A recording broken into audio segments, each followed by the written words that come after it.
Jadi untuk skema K3 umum sendiri ada 3 tingkatan. Operator K3 umum, teknisi K3 umum, dan ahli K3 umum. Nah, ketiganya ini sendiri tingkatannya operator ya sebagai operator, teknisi sebagai analisis, dan ahli sebagai pemberi advisor, seperti itu, penasehat, pengarah.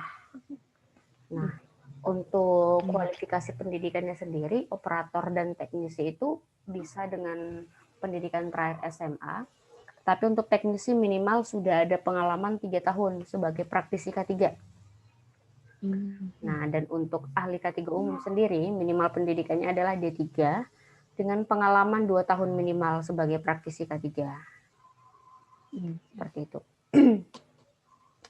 Jadi kita masuk nih ke materi yang pertama, terkait dasar-dasar keselamatan dan kesehatan kerja.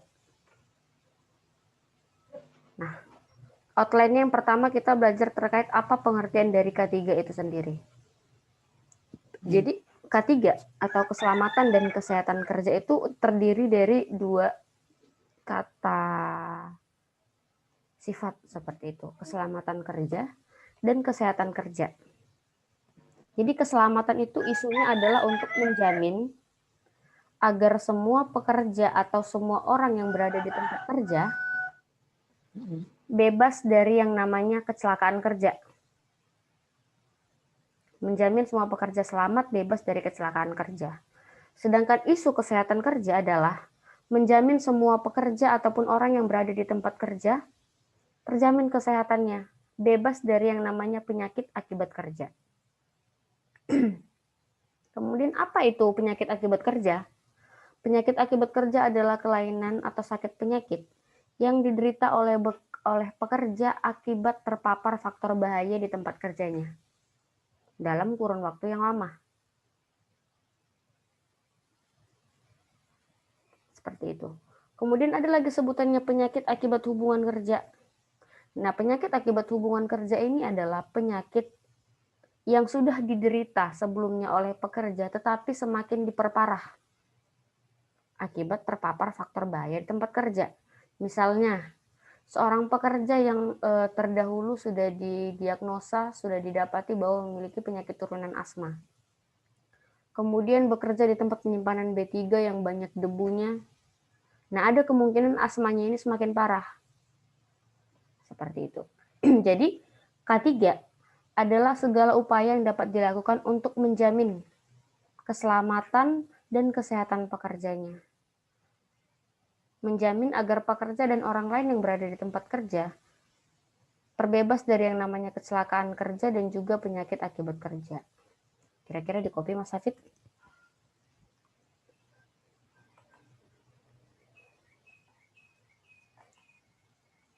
Mungkin bisa di-unmute audionya di sebelah kanan kiri bawah. Bisa di copy ya Mas terkait pengertian K3? Unmute lagi deh. Bisa. Oke. Penyakit yang sudah diderita sebelumnya ya kan Pak ya? K3 bukan, itu penyakit yang sudah diderita sebelumnya itu adalah penyakit akibat hubungan kerja. Kalau K3, upaya yang dapat dilakukan untuk menjamin semua orang dan juga pekerja itu bebas dari yang namanya kecelakaan kerja dan juga penyakit akibat kerja. Oke, di copy ya Mas Hafid ya? Iya. Oke. Kita masuk. Mengapa kecelakaan itu bisa terjadi? Seperti itu ya. Kenapa kecelakaan bisa terjadi? Karena ada yang namanya penyebabnya. Penyebabnya itu apa? Ada disebut dengan penyebab langsung. Penyebab langsung yang dapat mengakibatkan terjadi suatu kecelakaan. Penyebab langsung itu sendiri apa? Kondisi tidak aman dan juga tindakan tidak aman. Kondisi tidak aman maksudnya adalah lingkungan sekitarnya, keadaan di sekitar lingkungan kerja yang berpotensi mengakibatkan terjadi yang namanya kecelakaan. Contoh, misalkan lingkungannya itu ketika bekerja ada kabel yang melintang, kemudian ada barang yang ditumpuk sembarangan di area jalan sehingga mengakibatkan resiko orang dapat tersandung. Kemudian misalkan ada tumpukan barang yang ada potensi jatuh. Nah, itu masuk ke dalam kondisi tidak aman. Sedangkan untuk tindakan tidak aman seperti apa? Pekerja yang tidak pakai APD, kemudian pekerja yang tidak mengikuti prosedur, kemudian pekerja juga yang bekerja itu sembrono, nggak mengikuti standar. Nah, itu dia masuk ke dalam tindakan tidak aman. Kemudian prinsip ketiga itu sendiri, yang pertama, setiap pekerjaan bisa dilakukan dengan selamat. Nah, itu dia intinya. Semua pekerjaan itu bisa dilakukan dengan selamat, bebas dari yang namanya kecelakaan kerja. Kembali lagi, harus ada yang namanya kontrol. Semua aspek pekerjaan, semua aktivitas itu ada bahayanya. Nah, bahayanya tadi apabila tidak dikendalikan, tidak dikontrol, berarti akan terjadi risiko. Risiko ketiga, ada kecelakaan. Seperti itu. Kemudian dikatakan yang kedua, kecelakaan pasti ada sebabnya. Nah, inilah makanya ketika terjadi kecelakaan, hal yang pertama kali dilakukan adalah menemukan fakta dan data, kemudian melakukan investigasi. Apa gunanya dilakukan investigasi? Kita bisa menganalisis, mencari bukti-bukti. Jadi kita bisa menyimpulkan apa penyebab kecelakaan ini dapat terjadi. Setelah kita tahu penyebabnya, kemudian kita bisa membuat yang namanya rekomendasi. Untuk apa rekomendasi? Agar tidak terjadi kecelakaan yang mirip atau serupa di hari yang mendatang. Seperti itu.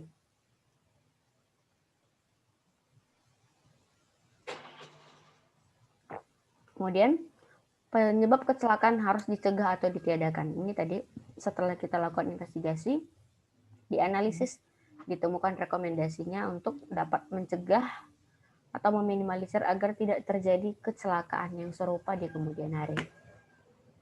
Seperti itu. Kemudian mengapa perusahaan atau mungkin manajemen atau mungkin pekerja itu harus repot-repot dengan K3? Nah, menurut survei setelah dilakukan statistik, seorang pekerja ada yang tewas dalam kecelakaan industri setiap 3 menitnya. Per 3 menit ada orang yang tewas, fatality.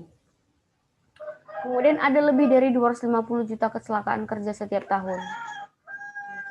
Kerugian tahunan untuk pendapatan nasional bruto, pendapatan nasional kasar, itu 4%. Kemudian tempat kerja yang aman dan sehat itu diwajibkan oleh hukum. Apa regulasi yang mewajibkannya? Ada peraturan. Nah, ini di Undang-Undang Nomor 1 Tahun 1970 tentang keselamatan kerja. Jadi di dalam Undang-Undang 170 ini memuat semua bidang-bidang industri, semua bidang pekerjaan yang harus menerapkan K3. Nah, apabila misalkan terjadi accident, ada kecelakaan, kemudian akan ada pengawas yang investigasi ke tempat kerja itu. Diketahuilah, didapatkan kesimpulan bahwa di tempat kerja belum melakukan K3. Nah, nantinya akan ada sanksi. Sanksinya itu bisa apa? Bisa jadi sanksi administrasi, bisa menjadi teguran tertulis, bisa jadi bahkan sampai ke penutupan atau pencabutan izin usaha.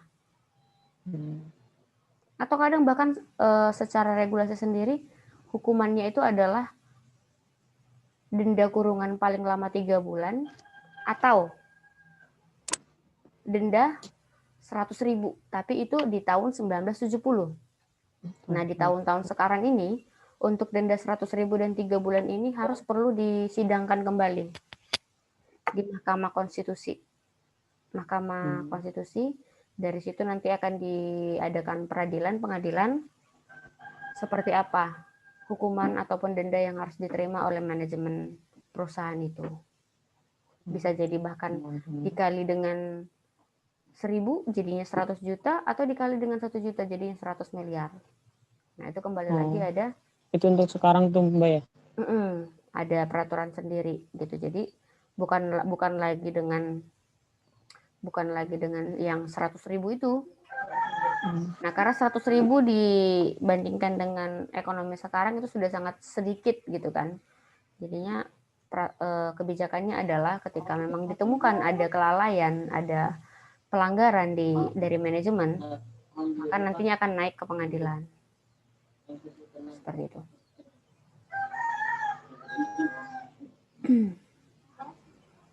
Nah, apa sih tujuan dari K3 itu sendiri? Ada tiga tujuannya.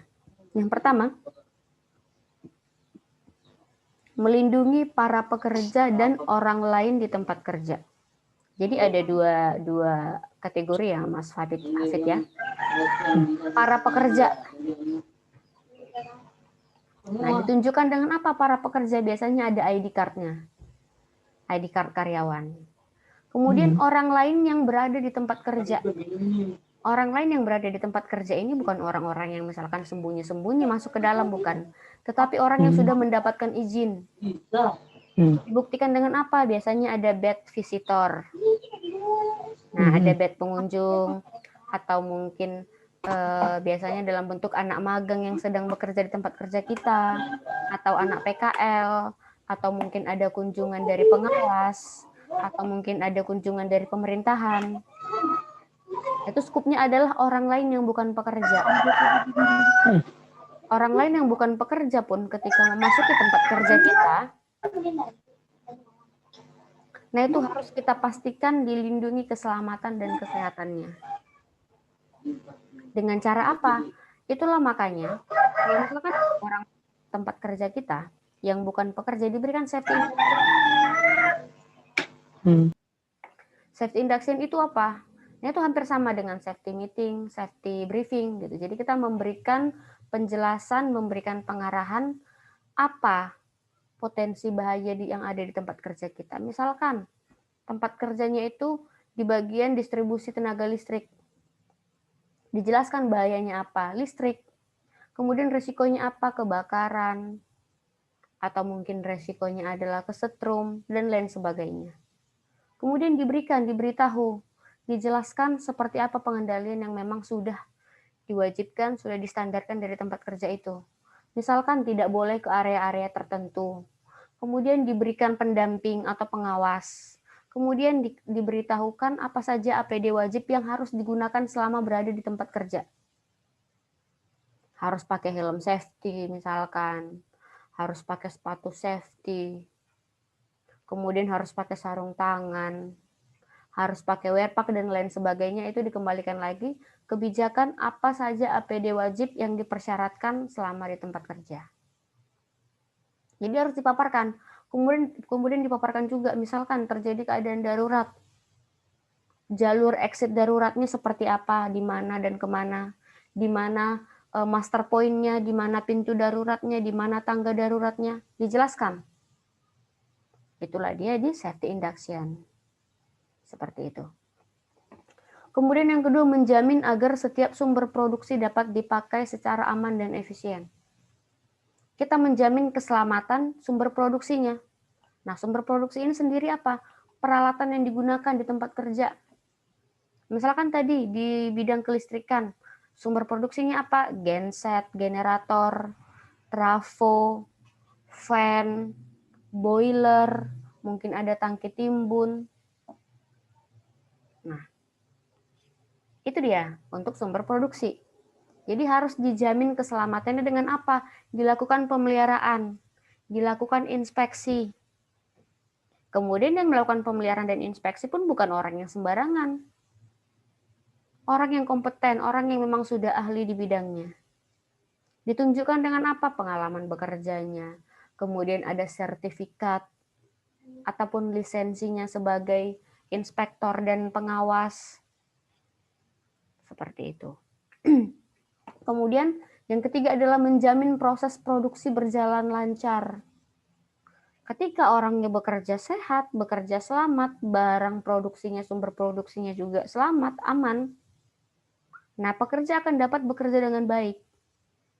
Target produksi perusahaan tercapai. Target produksi perusahaan tercapai berarti pendapatan perusahaan meningkat. Pendapatan perusahaan meningkat, mungkin ada gaji tambahan. Kemudian secara nasional juga akan meningkat. Karena kembali lagi ada yang namanya pajak tahunan. Nah, itu pajak yang dibayarkan perusahaan berapa persen dari pendapatan. Nah, yang akan meningkatkan juga pendapatan nasional bruto, pendapatan nasional kasar. Jadi semua itu berkesinambungan. Dari pekerjanya dulu, kemudian sumber produksinya kita jaga, otomatis target perusahaan meningkat. Target meningkat, produktivitas meningkat, kesejahteraan bagi si pekerja dan juga bagi manajemen ataupun pengurus. Kira-kira di copy ya, Mas Hafid ya. Oke. Jadi ini pengertian secara sendiri-sendiri untuk keselamatan nih.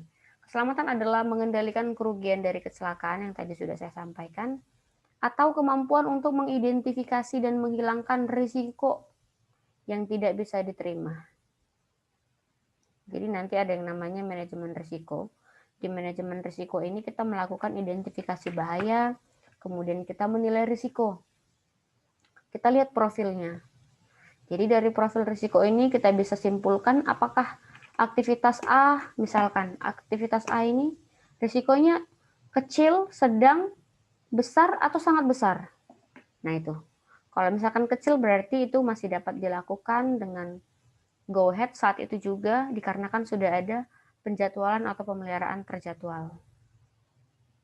Kemudian apabila dia itu berada pada risiko yang sedang, bisa dilakukan tetapi dengan kontrol.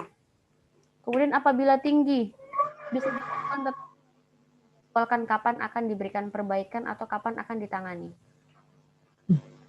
Kalau misalkan sangat besar, ekstrim, tidak dapat dikerjakan saat itu juga.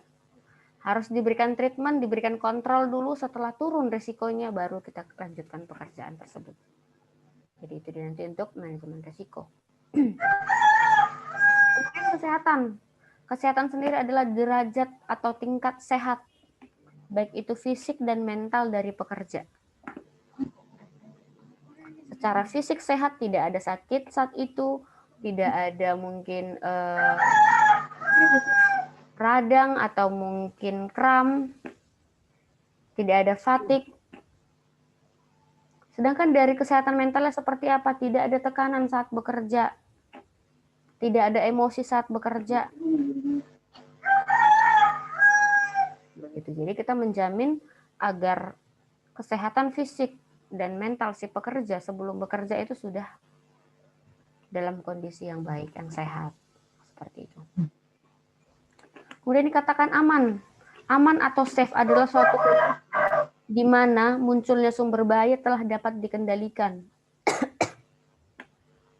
Jadi kembali lagi, bahaya itu pasti selalu ada di tempat kerja.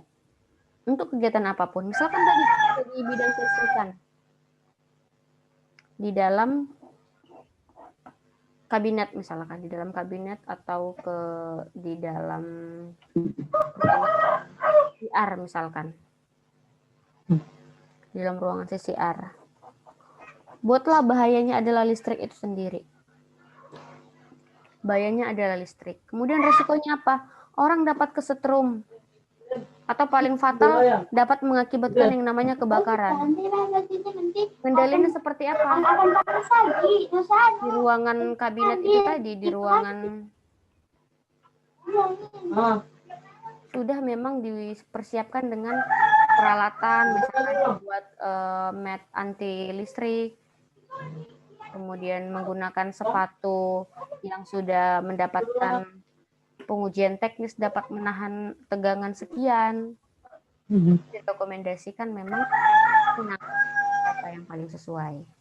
Jadi ketika sudah diberikan treatment, sudah dikontrol bahayanya, nah itu sebutannya adalah safe, aman untuk bekerja.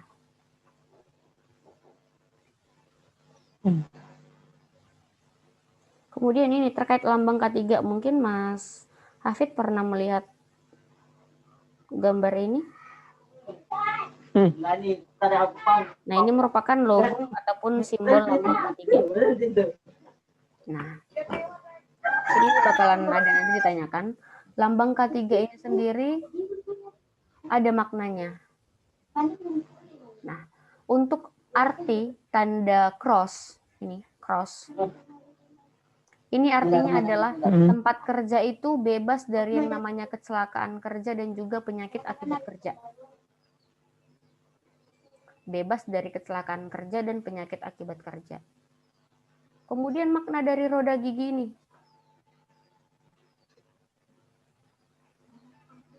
Maknanya bekerja dengan kesegaran jasmani dan rohani, sehat fisik dan mental. Arti warna putih, bersih dan suci. Keinginan untuk bekerja adalah bersih dan suci, mungkin untuk menghidupi kebutuhan sehari-hari, atau mungkin kalau sudah berkeluarga menghidupi kebutuhan keluarga. Nah, bersih dan suci. Kemudian arti warna hijau. Ini warna hijau. Kenapa harus hijau? Artinya adalah selamat, sehat, dan sejahtera. Kemudian ini kalau misalkan dihitung, roda gigi ini berjumlah 11. Kenapa harus 11 enggak 12? Nah, karena itu merupakan cerminan dari Undang-Undang 1 tahun 1970. Undang-Undang 1 tahun 1970 ini terdiri dari 11 bab di dalamnya. Nah, itulah tertuang ke dalam logo dari K3 ini, harus 11 roda giginya. Kalau misalkan 12 atau 10 atau 9, nah itu bukan K3. Jadi K3 itu filosofinya adalah 11 roda gigi yang diambil dari 11 bab yang ada pada Undang-Undang 1 tahun 1970. Kira-kira di copy ya Mas Hafidz? Iya Pak. Tempat kemarin lihat juga. Oke. Kemudian terkait dasar hukum ataupun regulasi penerapan K3 di tempat kerja. Kenapa perlu dasar hukum? Kenapa perlu regulasi itu sebagai acuan? Kemudian kenapa perlu acuan? Seperti itu. Acuan itu diperlukan adalah untuk sebagai kontrol. Sebagai kontrol untuk dapat nanti kita menilai, membandingkan pencapaian pengelolaan K3 di tempat kerja. Nah, regulasi untuk penerapan K3 ini yang pertama, Undang-Undang Nomor 1 Tahun 1970. Ini yang paling sering nanti ditanyakan.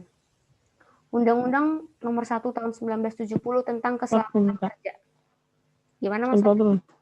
Semprot dulu. Lagi ya.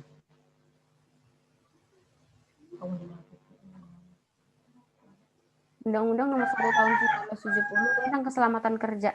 Bisa kok.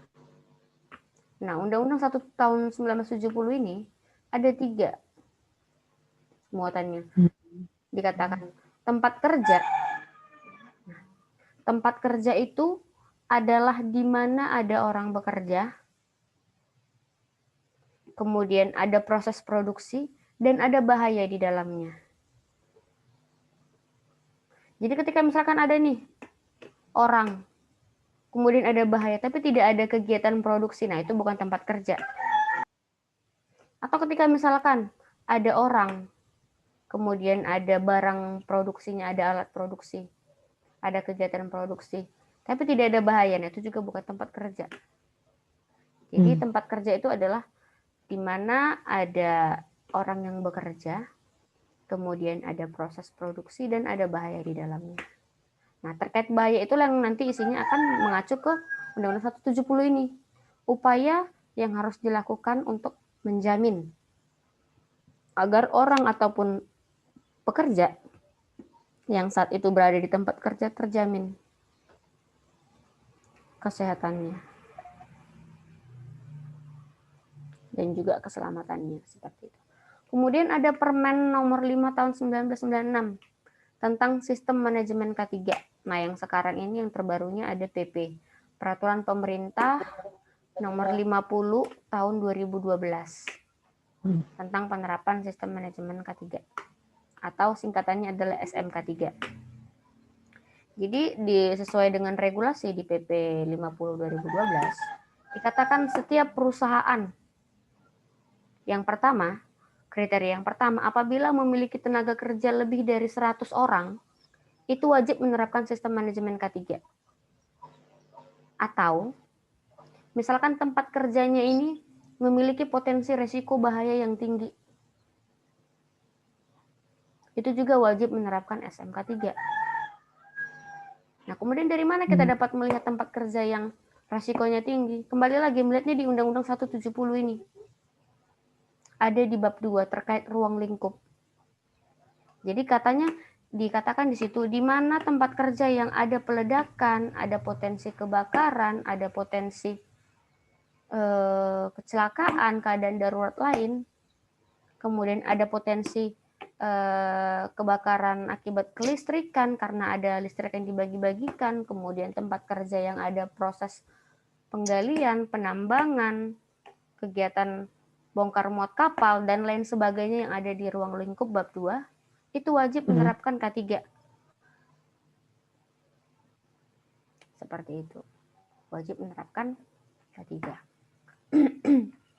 Kemudian regulasi yang selanjutnya Permen nomor 4 tahun 87 tentang Panitia Pembina Keselamatan dan Kesehatan Kerja atau P2K3. Nah, Panitia Pembina Keselamatan dan Kesehatan Kerja ini merupakan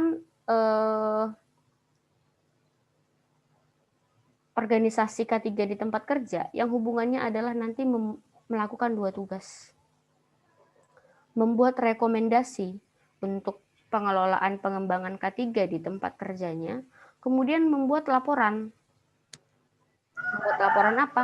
Membuat laporan pelaksanaan program K3 di tempat kerjanya atau HSE performance ke pengawas ketenagakerjaan. Per 3 bulan sekali. Itu nanti yang harus dilakukan oleh P2K3. Seperti itu. Kemudian ini sejarah perkembangan K3. Nah, K3 sendiri sebenarnya sudah ada. Bahkan ketika masih di zaman purba atau zaman masih revolusi industri abad 18-an.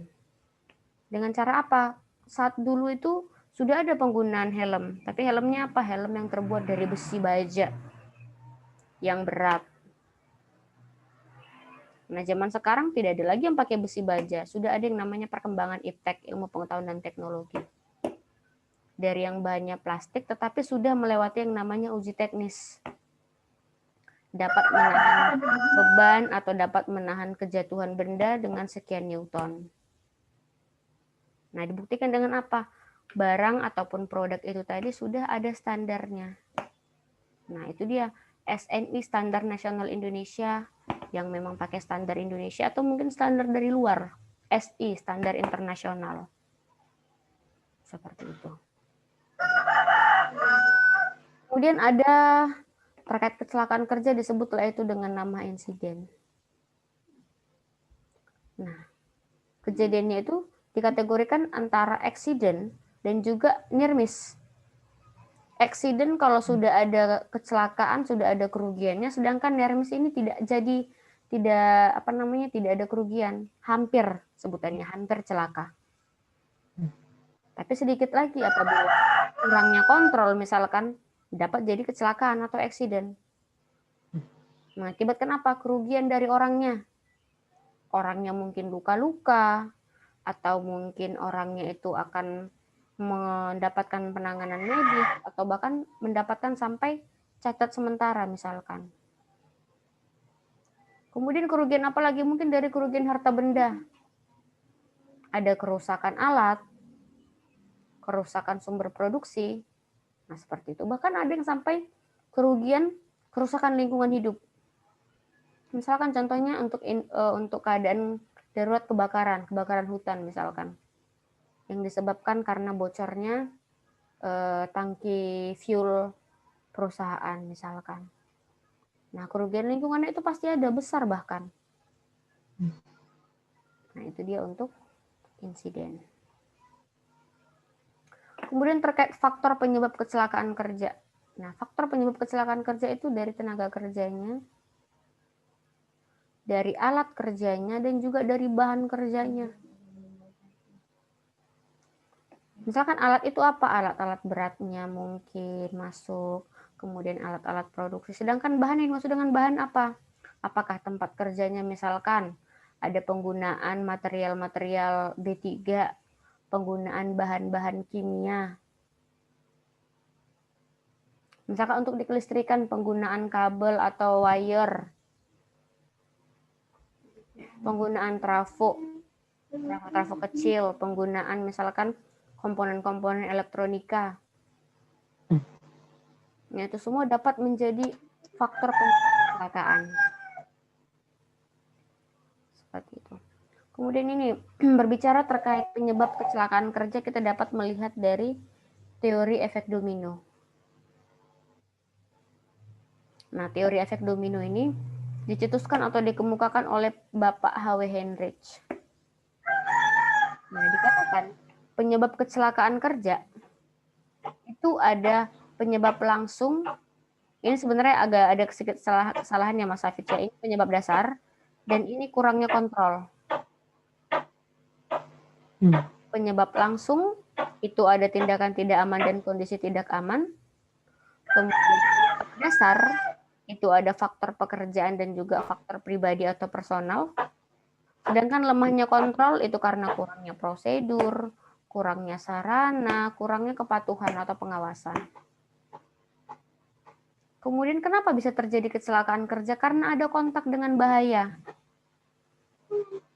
Apa yang dimaksud dengan kontak bahaya? Mungkin kontak dengan bahaya fisika misalkan, atau kontak dengan bahaya mekanik, alat-alat yang bergerak, kontak dengan bahaya biologi, kontak dengan bahaya kimia, kontak dengan bahaya kelistrikan, dan lain sebagainya. Kemudian dikatakan karena adanya kegagalan fungsi. Misalkan fungsi yang sudah dikontrol itu terkait rekayasa. Kemudian kontrolnya itu gagal. Nah, kegagalan fungsi indikasinya apa? Pekerja akan terpapar bahaya. Pekerja akan terkena yang namanya terdampak risiko bahaya. Nah, apa dampak dari kecelakaan kerja? Ada kerugian. Kerugian dari manusia, mengalami cedera, keracunan, cacat, penyakit akibat kerja, bahkan sampai kematian. Kemudian ada kerugian mesin atau alat. Alatnya rusak, alatnya perlu diperbaiki. Kemudian kerugian dari material. Material atau bahan kerjanya rusak, gagal, tercemar, sampai lingkungan juga seperti itu.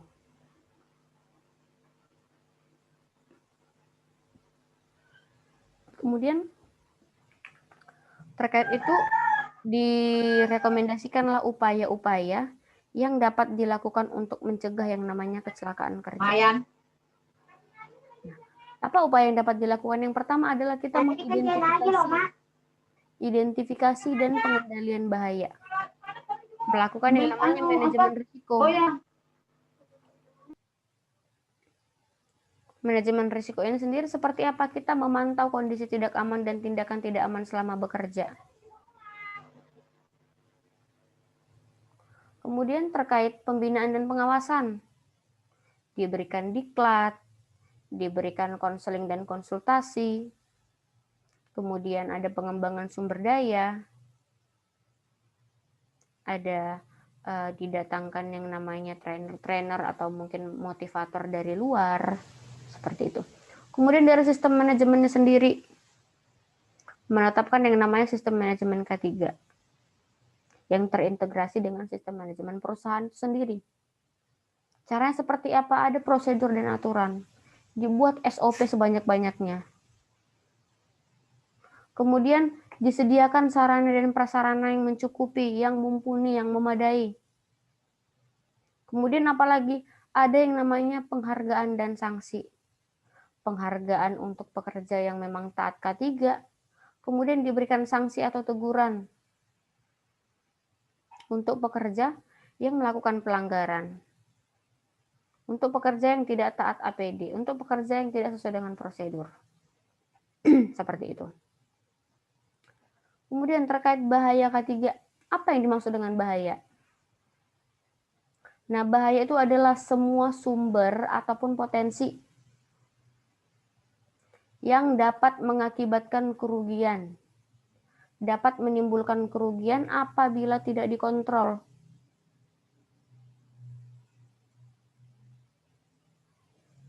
Nah, kalau misalkan dikontrol tadi, sebutannya itu sudah safe. Tapi kalau misalkan tidak dikontrol, nah kemungkinan terpapar, pekerja dapat terpapar Dan kemungkinannya apa? Ada yang namanya terjadi kecelakaan kerja ataupun penyakit akibat kerja.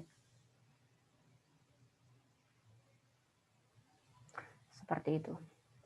Kemudian ada faktor-faktor bahaya. Nah, faktor bahaya itu sendiri dikategorikan menjadi 5. Faktor biologi ini untuk makhluk-makhluk hidup yang dapat mengganggu ataupun yang dapat merugikan manusia. Mungkin dalam bentuk bakteri, virus, jamur, tanaman berbahaya, binatang. Kemudian ada faktor kimia. Untuk bahan ataupun material cairan, gas, uap, debu yang beracun, yang reaktif, B3, yang iritan, yang korosif. Nah, itu faktor kimia. Kemudian ada faktor fisik atau mekanik. Nah, faktor fisik atau mekanik ini faktor-faktor fisika. Masuklah di dalamnya ketinggian, konstruksi, mesin ataupun peralatan, ruang terbatas, tekanan, kebisingan, iklim kerja. Itu untuk faktor fisik. Sedangkan ada faktor biomekanik ataupun faktor ergonomi. Contohnya apa? Gerakan-gerakan berulang, kemudian terkait gestur postur, bagaimana manual handling, mengangkat yang baik dan benar, terkait desain tempat kerja, kemudian seperti apa jarak untuk menatap bahan bacaan, melakukan peregangan setiap 1 jam sekali, dan lain sebagainya. Kemudian ada lagi faktor psikologi ataupun psikososial. Masuk di dalamnya stres, mungkin ada kekerasan, ada bullying, terkait lingkungan kerja, emosi. Nah, ini dia 5 faktor. 5 faktor bahaya yang dapat mengakibatkan yang namanya kecelakaan kerja ataupun penyakit akibat kerja.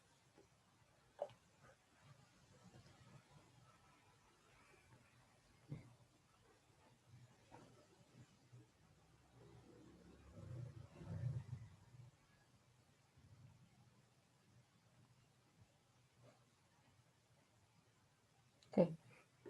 Kita ke piramida kecelakaan. Nah, piramida kecelakaan ini sendiri dikatakan mungkin Mas Hafidz baru pertama kali ini melihat. Nah, piramida kecelakaan ini diambillah kesimpulan bahwasanya di mana terjadi satu kasus fatality ataupun kematian disertai dengan 10 kecelakaan ringan. Kemudian ada 30 kerusakan properti, ada 600 near-miss atau nyaris celaka, dan ada 10.000 tindakan tidak aman dan kondisi tidak aman. Nah, jadi dari piramida ini, untuk kita dapat menurunkan, misalkan kita mau hilangkan nih si kasus fatality, untuk dapat nanti dapat award ataupun penghargaan dari pemerintah pengawas Zero LTI atau Zero Accident. Jadi untuk dapat itu, nah bukan langsung semata-mata kita bisa hilangkan ini satu ini, tapi dengan dari bawah dulu. Kita bisa hilangkan, kita bisa minimalisir kondisi tidak aman dan tindakan tidak aman. Nah, otomatis ini pasti akan berkurang. Near-miss-nya berkurang, kerusakan propertinya berkurang, kecelakaan ringannya berkurang, bahkan sampai yang satu ini bisa jadi berkurang atau hilang. Nah, jadi dari yang tindakan tidak amannya dulu. Dengan cara apa kita dapat mengidentifikasi tindakan tidak aman dan kondisi tidak aman? Inspeksi. Melakukan yang namanya inspeksi. Melakukan pemeriksaan selama bekerja. Jadi bukan hanya di awal bekerja kita periksa, tetapi selama melakukan pekerjaan dan di akhir setelah pekerjaan selesai. Jadi kita bisa memastikan sebelum bekerja semua anak buah itu sudah berada di lingkungan yang aman untuk bekerja, selama bekerja taat APD, dan setelah bekerja pekerjaannya itu selesai dan sesuai dengan standar yang ada. Seperti itu. Kemudian ini terkait bahaya keselamatan dan bahaya kesehatan. Nah, untuk bahaya keselamatan ada nih bahaya mekanik, bahaya listrik, bahaya kinetik. Nah, konsekuensinya apa? Terjadi yang namanya kecelakaan. Kemudian dampaknya adalah luka-luka ataupun cedera dan juga kerugian dari aset. Kemudian terkait bahaya kesehatan tadi yang 5 tadi, fisika, kimia, biologi, ergonomi, dan psikososial. Konsekuensinya apa? Pekerja itu terpapar bahaya dan akhirnya apa? Menimbulkan yang namanya penyakit akibat kerja. Itu dia. Kira-kira sampai situ ada yang ingin ditanyakan, Mas Hafid? Belum sih, Mbak. Saya masih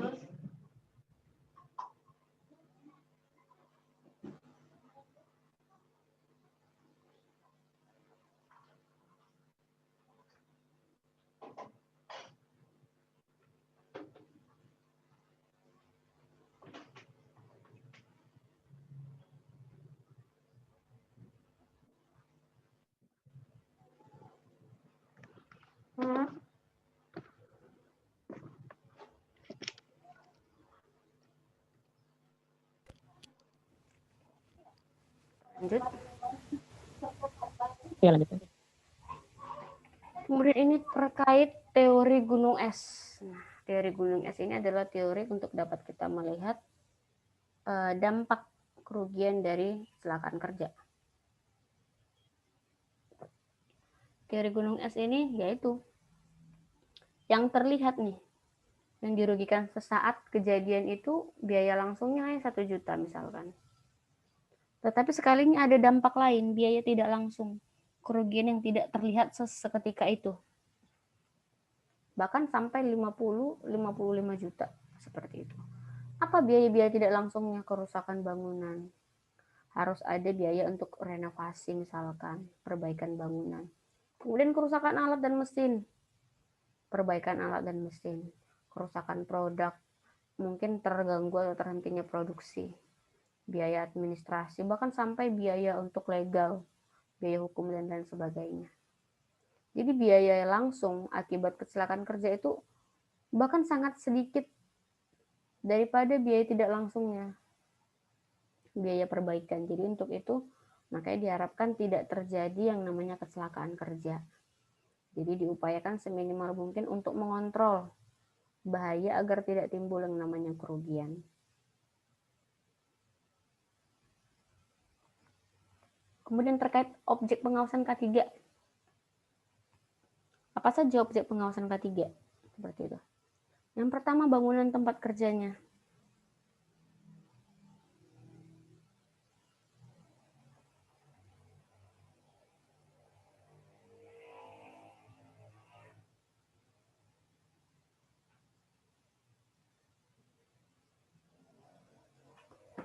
Oke.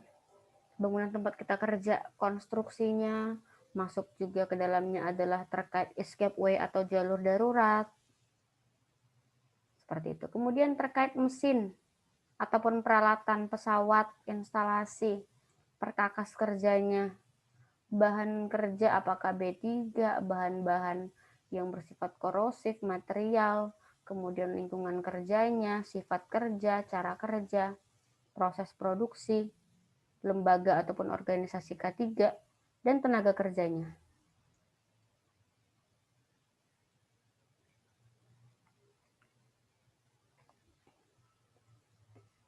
Seperti itu. Kemudian terkait prinsip pencegahan kecelakaan kerja itu sendiri, nah ini, menemukan masalah dengan cara apa? Kita identifikasi semua potensi bahaya apa yang ada di tempat kerja, kemudian kita melakukan yang namanya analisis, penilaian resiko, setelah itu kita memilih kontrolnya, setelah itu diimplementasi, dan tetap melakukan yang namanya pengawasan serta tinjauan ulang manajemen. Seperti itu.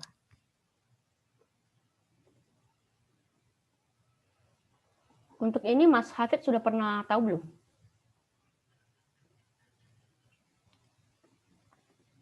Belum, Mbak. Belum. Nah, ini merupakan hierarki pengendalian Hierarki. hierarki. Apa yang dimaksud dengan hierarki? Berarti ada tingkatannya. Tingkatan pengendalian resiko. Semakin ke bawah ini resiko ataupun bahaya yang akan dikontrol itu sebenarnya semakin kecil. Efektivitasnya semakin kecil semakin ke bawah. Nah, untuk hierarki yang pertama itu melakukan yang namanya eliminasi. Apa yang dimaksud dengan eliminasi? Menghilangkan. Apakah itu sumber bahayanya dihilangkan? Atau mungkin lingkungan kerja yang berbahaya dihilangkan? Ataupun mungkin tahapan yang berbahaya dihilangkan. Jadi intinya adalah menghilangkan yang bahaya agar tidak bahaya lagi. Kemudian tahapan yang kedua ada substitusi. Tingkatan yang kedua mengganti. Mengganti yang berbahaya menjadi tidak berbahaya. Contoh misalkan penggunaan serbuk. Ada menggunakan serbuk. Bahaya kimia. Resikonya dapat terhirup mengakibatkan pekerja mengalami gangguan inspeksi pernapasan atas. Kemudian untuk kontrolnya apa? Kalau misalkan bisa dihilangkan, tapi tidak mungkin bisa dihilangkan karena itu merupakan bahan. Jadi mungkin kita bisa buat kontrol substitusi. Digantilah bahan yang serbuk ini tadi menjadi bahan yang bentuk pasta, yang bentuk krim. Nah, bahaya kimianya hilang. Mungkin paling paparannya adalah kontak dengan kulit. Berarti tindakan lanjutnya apa? Menggunakan sarung tangan. Seperti itu. Kemudian yang ketiga tingkatannya adalah rekayasa teknis atau rekayasa engineering dengan cara menambahkan, memasang secara kontrol teknis kepada suatu peralatan yang berbahaya. Misalkan trafo, kebisingannya sangat tinggi, misalkan sampai 110 desibel akustik. Kontrolnya seperti apa? Dibuat cover, ditambahkan rumah-rumahannya untuk dapat meredam bunyinya agar tidak keluar dan kebisingannya itu sangat tinggi. Nah, itu dia kontrol engineering. Kemudian ada rekayasa administrasi secara administrasi. Ada yang namanya shift kerja, kemudian pembatasan jam kerja, kemudian tersedia yang namanya dokumen-dokumen kerja, JSAK, SOP, ada izin kerja, dan lain sebagainya. Kemudian yang terakhir adalah penggunaan alat pelindung diri ataupun APD. Mas Hafiz, APD apa yang Mas ketahui? Bisa disebutkan tolong? Kayak helm, terus masker, atau terus apa ini yang ikat pinggang ini, body harness,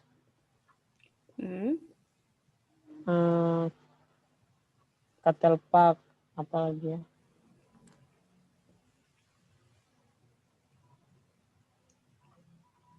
Itu aja sih Mbak yang baru saya biasa. Oke.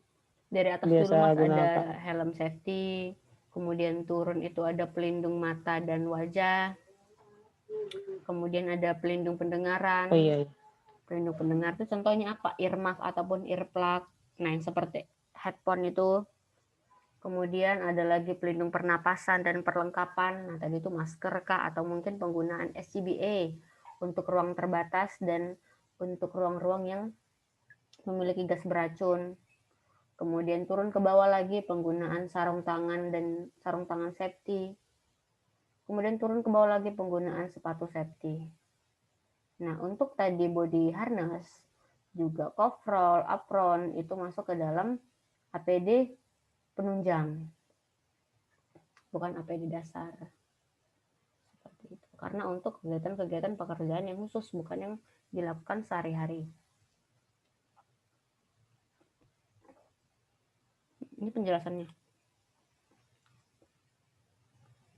Kemudian terkait langkah atau upaya untuk mencegah kecelakaan menurut ILO ataupun International Labour Organization, organisasi buruh internasional. Dikatakan yang pertama, dengan adanya peraturan perundang-undangan. Jadi dengan adanya peraturan perundangan, ada regulasi, itu dapat mengikat secara hukum agar semua pekerja, semua perusahaan menetapkan yang namanya K3. Seperti itu. Kemudian yang kedua ada standar. Standarnya apa? Nah, itu kembali lagi ada nanti yang namanya standar sistem manajemen K3. Kemudian apabila perusahaan tersebut ingin dapat mungkin tender dari luar negeri, ada yang namanya international management system. Seperti itu. Kemudian melakukan inspeksi dan pemeriksaan. Kemudian melakukan riset teknis, riset medis, bahkan sampai membuat yang namanya riset statistik.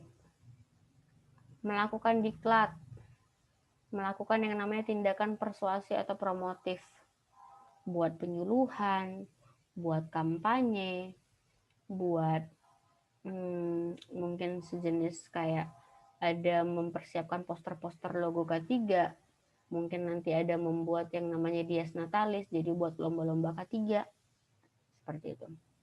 Kemudian ada yang namanya asuransi, difasilitasi asuransi jaminan kesehatan, jaminan kecelakaan. Nah, secara nasional sendiri ada BPJS Sostek. Kemudian dengan penerapan K3 di tempat kerja. Pemenuhan syarat-syarat K3. Jadi melakukan yang namanya inspeksi dan lain sebagainya sesuai dengan peruntukan pemenuhan K3. Kira-kira sampai sini dengan ditanyakan? Mas Hafid, sebelum kita masuk ke materi selanjutnya. Ya, kenapa Mbak? Ada yang ingin ditanyakan? Cukup jelas sih Mbak. Nggak ada kayaknya.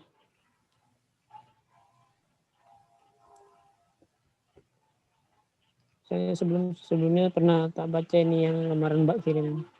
Ini P2K3? Iya, Mbak kirim video itu tak baca, cuman enggak sampai habis kan. Jadi ada yang baru saya tahu tadi. Oke. Kita lanjut.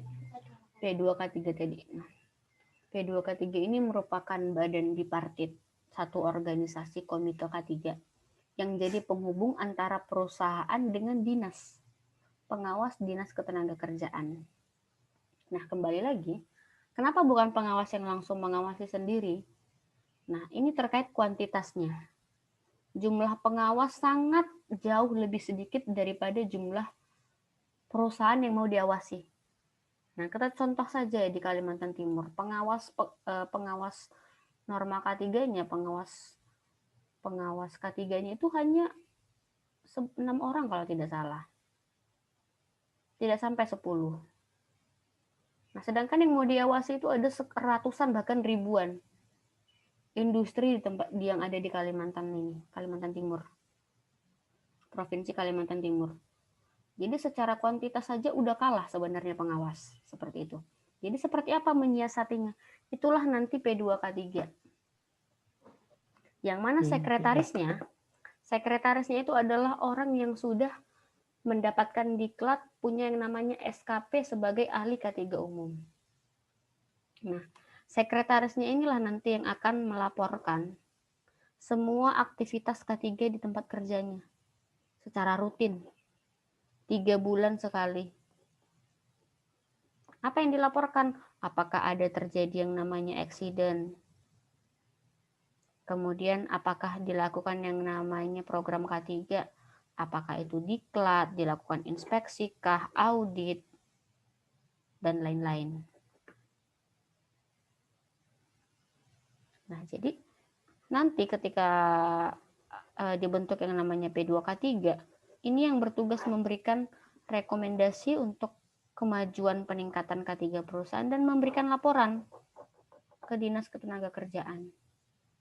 Nah, ketika pun misalkan terjadi jauh-jauh nih, terjadi yang namanya accident, terjadi kecelakaan kerja. Nah, sekretaris ataupun P2K3 ataupun top manajemen harus sesegera mungkin melapor kepada Dinas Ketenagakerjaan. Kalau misalkan saat itu sedang buru-buru, tidak bisa melampirkan atau melaporkan secara tertulis, disampaikan dulu mungkin dengan via WhatsApp atau langsung ditelepon. Seperti itu. Nah, ini dasar hukumnya Undang-Undang 170, Permen 4 1987 dan juga Permen 2 1992 untuk kewajiban dan wewenang ahli K3 umum. Karena kembali lagi untuk ahli K3 umum ini, untuk ahli K3 umum nanti yang akan menjadi perpanjangan tangan pengawas di tempat kerja. Seperti itu. Kemudian, nah ini syaratnya tadi sudah kita bahas. Nah ini dia. Pembentukan dari P2K3 ini sendiri yang pertama dari perusahaan harus buat dulu tuh struktur organisasinya. Struktur organisasinya dibuat, hanya perlu ada 3 komponen. Ketua, sekretaris, dan anggota. Ketuanya siapa? Pimpinan tertinggi perusahaan. Misalkan di tempat kerja ada direktur. Nah, ketuanya adalah direktur itu. Dia sebagai ketua. Kemudian di bawahnya apa? Ada sekretaris. Sekretaris ini siapa? Seseorang tenaga kerja yang sudah mempunyai sertifikat dan SKP sebagai ahli K3 umum. Ataupun ahli K3 lain spesialis yang sesuai dengan bidangnya. Misalkan di kelistrikan tadi, nggak hanya AK3 umum yang bisa sebagai sekretaris P2K3-nya. Bisa jadi ahli K3 listriknya. Atau misalkan ahli K3 pesawat pembangkitnya. Seperti itu. Jadi memang disesuaikan, yang pasti adalah ahli K3. Kemudian anggotanya siapa? Anggotanya itu adalah perwakilan dari perusahaan atau perwakilan dari tenaga kerja sesuai dengan jumlahnya masing-masing. Nah, setelah dibuat struktur organisasinya, dilapor ke Disnaker. Dilapor ke Disnaker, dibuat dalam bentuk form tertulis. Nah, untuk disahkan. Setelah itu dari Disnaker akan mengeluarkan, menerbitkan SK-nya, surat keputusan P2K3-nya, dan kemudian akan dilantik. Seperti itu. Ini dia tadi. Ketuanya apa tugasnya? Memimpin rapat, menentukan langkah ataupun kebijakan, mempertanggungjawabkan pelaksanaan program K3, memonitor dan mengevaluasi pelaksanaan program. Kemudian sekretaris, apa job description-nya, apa tugasnya? Membuat undangan rapat, mengelola administrasi, mencatat data-data, memberikan bantuan, membuat laporan ke Disnaker. Nah, ini tadi dia tugas dari sekretaris. Kemudian anggota melaksanakan program dan melaporkan kepada ketua kegiatan yang telah dilaksanakan. Seperti itu. Kemudian ini dia untuk jumlah. Apabila jumlah tenaga kerja yang di atas dari 100, nah anggotanya itu minimal 12 orang. 6 perwakilan pengusaha, 6 perwakilan tenaga kerja. Misalkan tenaga kerjanya 50 sampai 100, minimal 6 sampai 12. 3 perwakilan pengusaha, 3 perwakilan dari tenaga kerja. Di bawah dari 50, maksimal 6. 3 pengusaha, 3 dari tenaga kerja. Kalau misalkan di bawah dari 50, tapi untuk kelompok-kelompok kecil, 6 orang mewakili perusahaan saja, tidak perlu mewakili tenaga kerja. Jadi ini dia untuk jumlah dan susunan P2K3. Nah, tugasnya apa tadi? Memberikan saran, memberikan rekomendasi, dan juga laporan.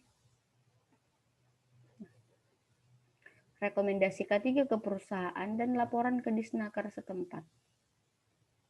Itu dia, ini dibentuk mungkin form rekomendasinya kepada perusahaan dan juga form untuk pembuatan laporan kepada Disnaker.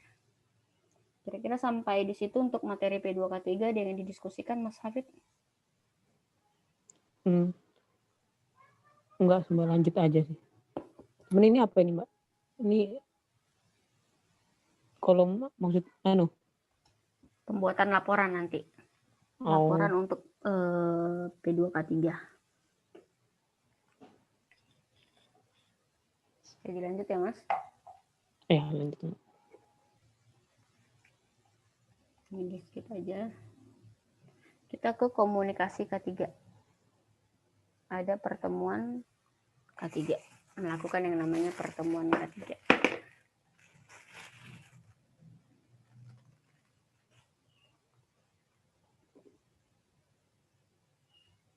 Apa yang dimaksud dengan komunikasi? Nah, komunikasi itu adalah proses penyampaian informasi dari seorang komunikator, pembicara ataupun pemberi informasi kepada komunikan, pendengar, kepada peserta. Nah, apakah menggunakan media atau tidak? Nah, kalau menggunakan media berarti contohnya itu adalah menggunakan media cetak, apakah itu menggunakan buletin K3, menggunakan majalah K3, menggunakan video, audio visual. Nah, kalau misalkan komunikasi langsung tanpa media perantara, ada meeting. Sebutannya misalkan ada 3 nih. Safety talk, itu antara pengawas dengan anak buahnya. Kemudian ada safety meeting untuk beberapa pengawas atau beberapa pekerja. Kemudian ada lagi namanya safety committee meeting. Pertemuan tahunan biasanya untuk membicarakan RKAB atau meeting manajemen. Apa biasanya yang dibicarakan terkait penyusunan program K3 tahunan, penyusunan RKAB. Seperti itu. Nah, itu di safety talk, safety meeting, dan safety committee meeting.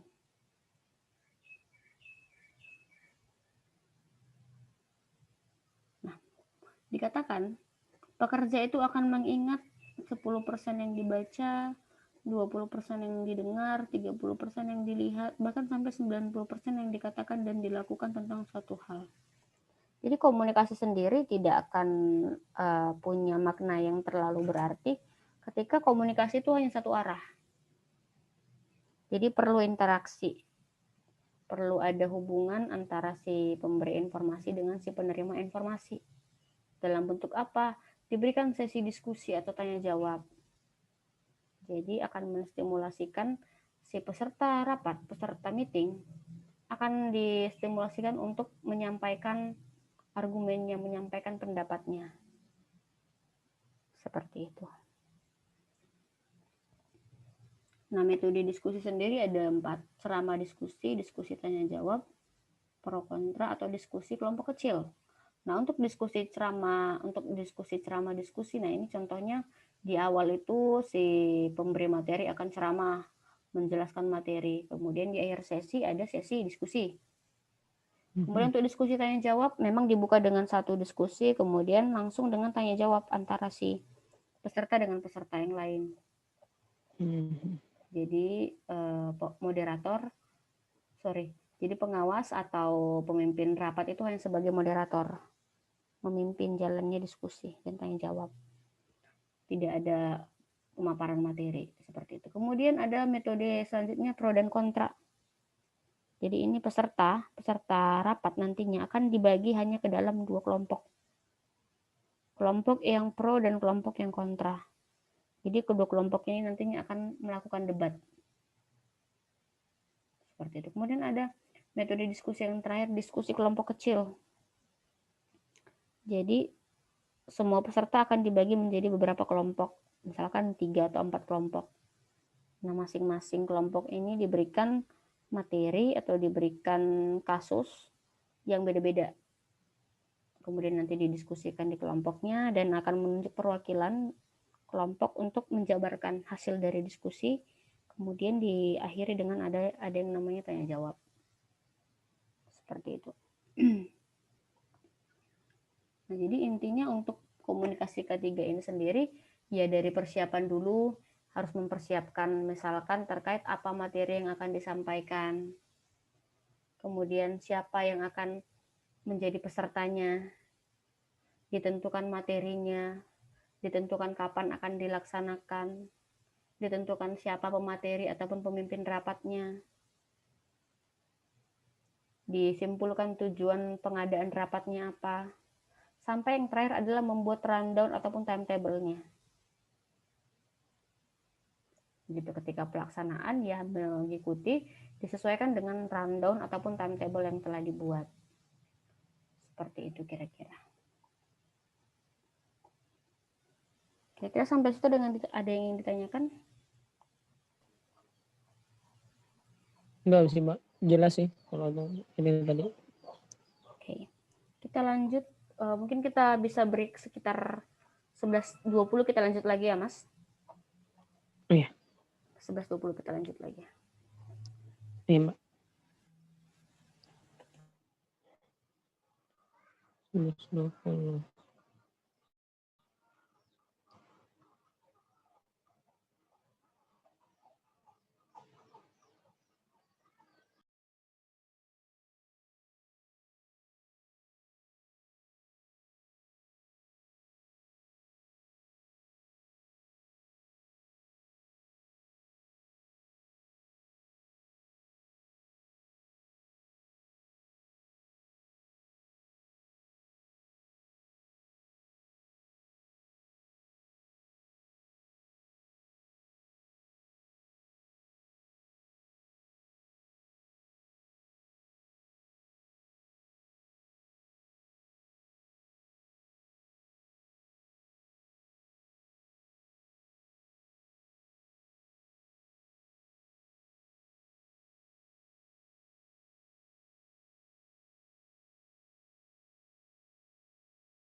Oke, Mas Hafiz, kita bisa lanjut lagi.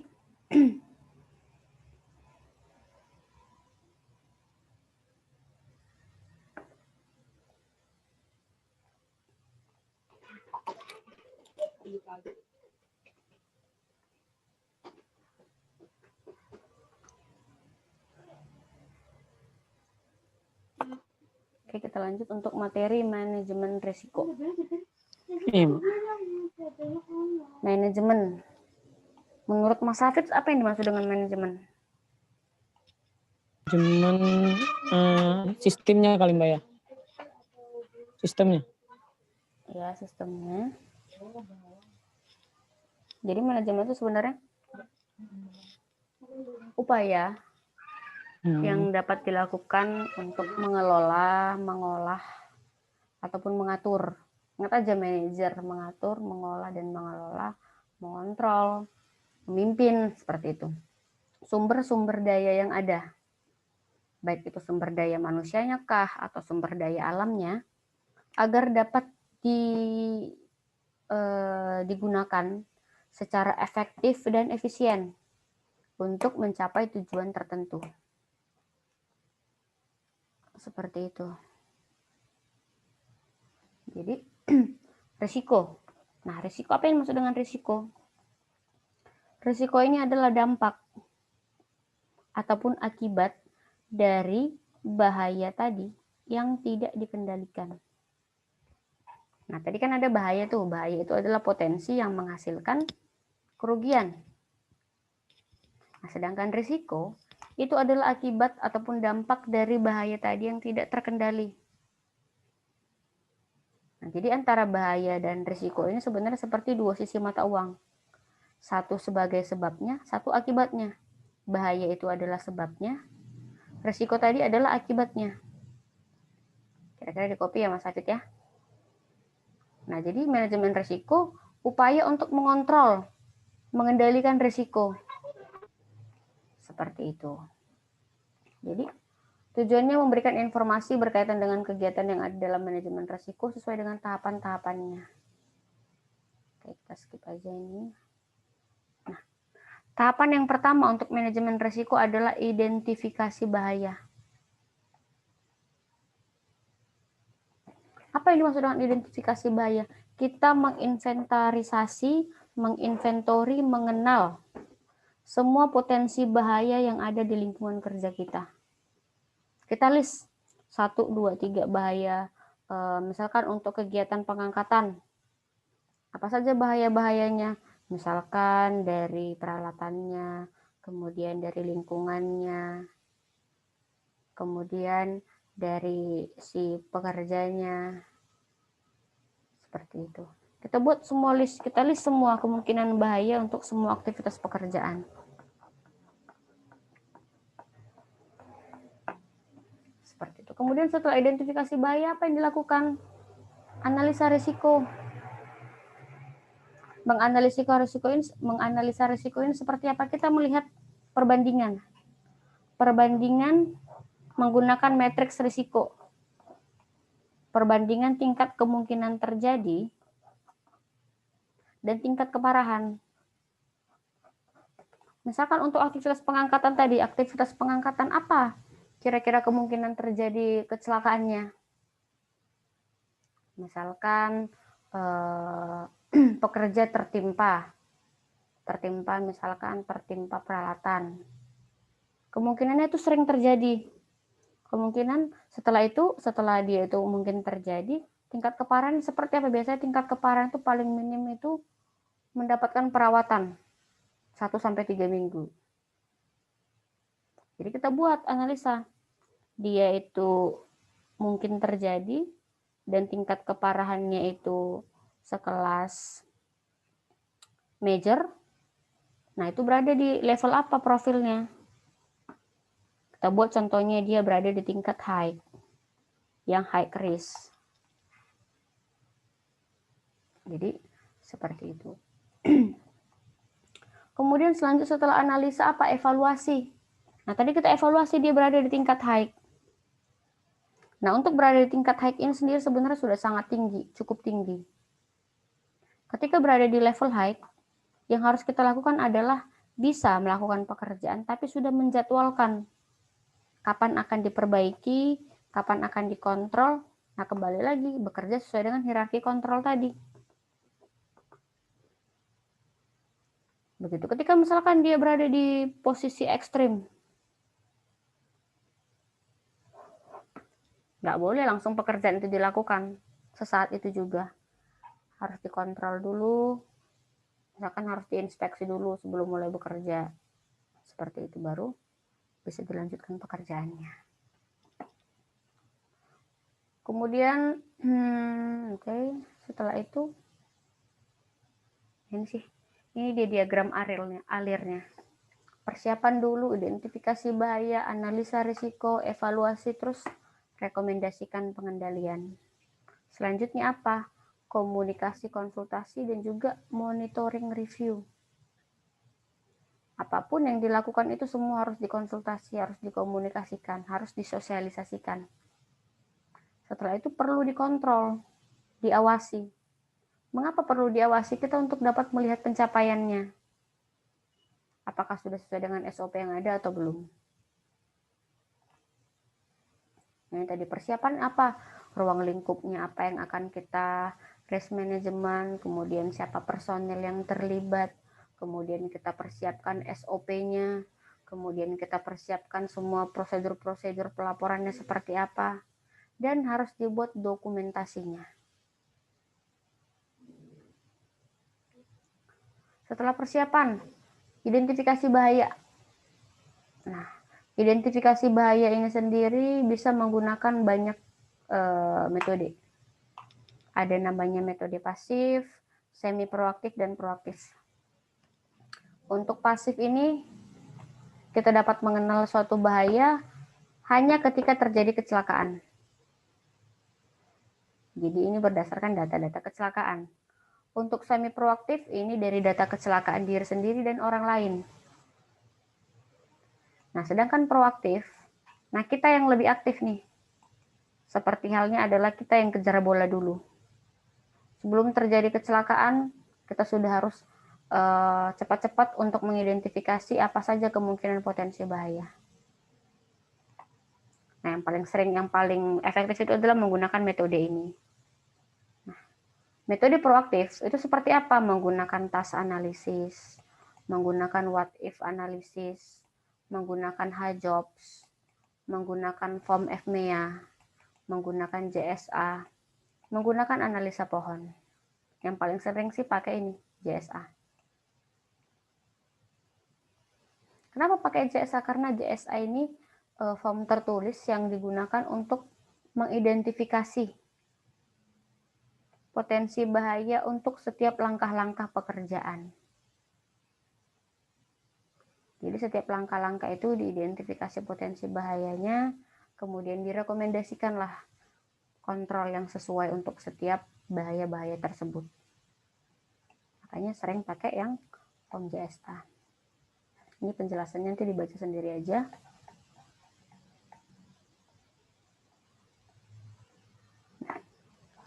Dasar pemikirannya lagi untuk JSA adalah setiap kecelakaan itu selalu ada penyebabnya. Setiap tugas dapat diuraikan ke dalam urutan ataupun langkah-langkah sederhana.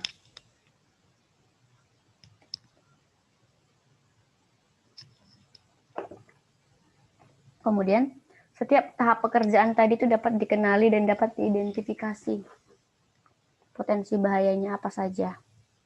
Nah, dan setiap bahaya juga dapat diberikan rekomendasi penanggulangannya. Seperti itu.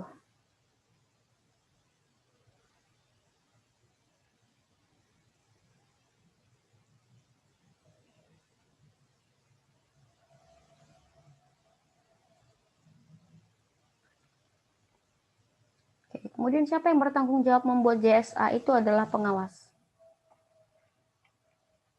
Kenapa pengawas? Karena pengawaslah yang paling tahu kondisi tempat kerjanya, yang paling paham area kerjanya, yang paling paham bagaimana bekerja aman dan selamat, yang paling paham tabiat karakter pekerjanya. Itu. Nah, ini. Kemudian untuk langkah-langkah pembuatan JSA seperti apa? Yang pertama adalah memilih pekerjaannya dulu. Kita pilih apa pekerjaan yang akan dilakukan.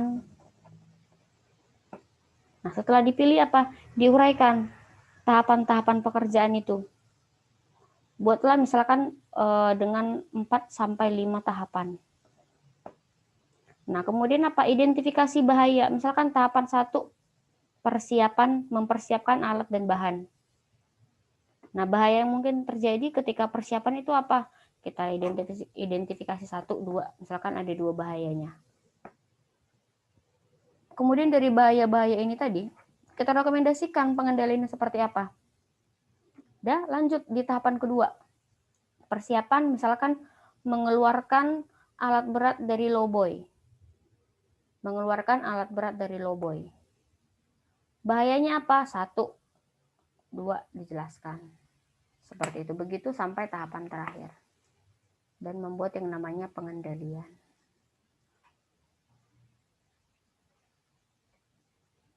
Kira-kira sampai di situ dengan didiskusikan, Mas Hafid?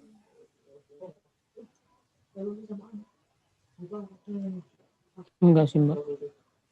Cukup jelas sih yang Mbak jelasin. Oke. Jadi begitulah untuk manajemen risiko ini. Sebenarnya nanti lebih dalamnya dipelajarin sendiri aja, karena ya untuk ini sih hanya sebatas awareness, karena kan kembali lagi yang didapatkan ketika training bahwa implementasinya adalah nanti di kerja seperti itu. Mau bilang mau beli. Ini kembali lagi Tapi gimana Mas? Tapi yang ini kalau nggak salah pernah Mbak kirim ya. Iya udah pernah dikirim, kalau materinya sih sudah dikirim duluan ini Mas.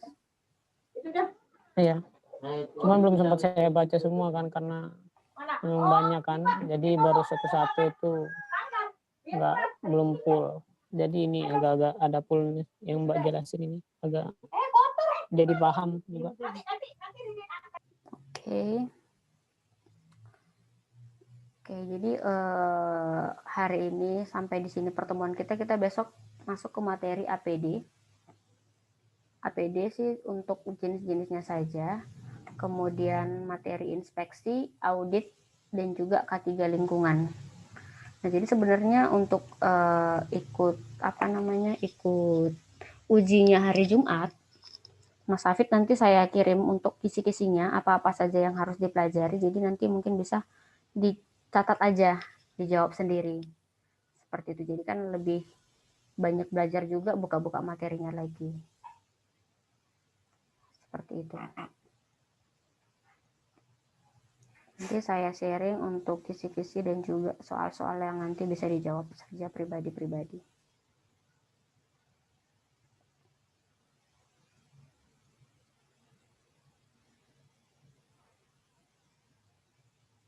Kira-kira sampai sini ada yang ditanyakan? Berarti ini apa?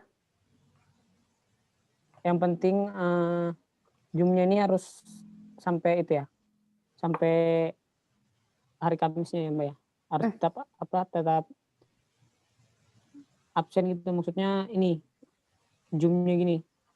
Iya, besok. Nggak boleh sampai terlewat kayak kemarin gitu kan Mbak ya. Itu kisinya jadi saya pelajari yang Mbak kirim-kirim ini juga nanti. Nanti saya kirimkan untuk kisi-kisinya Mas. Jadi belajarnya ya mengacu ke situ aja gitu kan. Jadi nggak terlalu banyak yang dipelajari. Kadang kalau terlalu banyak yang dipelajari jadinya nggak ada yang nempel kayak gitu. Jadi nanti saya soalnya agak banyak juga, tapi agak banyak juga yang Mbak kirim, jadi agak bingungnya. Tapi kalau sudah di